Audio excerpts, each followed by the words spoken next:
Hello குழந்தைகளே, இன்று நாம் பழங்களை கற்றுக்கொள்ளலாமா? இது ஆப்பிள். ரொம்ப சுவையா இருக்கே. ஆப்பிள் இனிப்பு.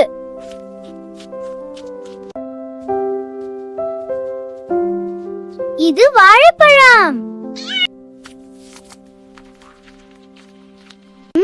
சுவையா இருக்கு. வாழைப்பழம் இனிப்பு. இது திராட்சை. ரொம்ப சுவையா இருக்கு. திராட்சை இனிப்பா இருக்கு. இது ஆரஞ்சு. சாறு நிறைய இருக்கு. ஆரஞ்சு கொஞ்சம் புளிப்பு, கொஞ்சம் இனிப்பு.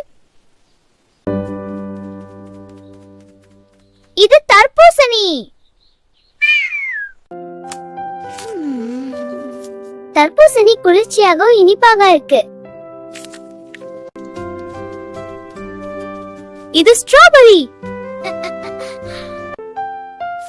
ரொம்ப சுவையா இருக்கு. ஸ்ட்ராபெரி இனிப்பாகவும் கொஞ்சம் புளிப்பாகவும் இருக்கு. சூப்பர் குழந்தைகளே, இன்று நாம பழங்களை கற்றுக்கிட்டோம். மீண்டும் சந்திப்போம். Bye bye.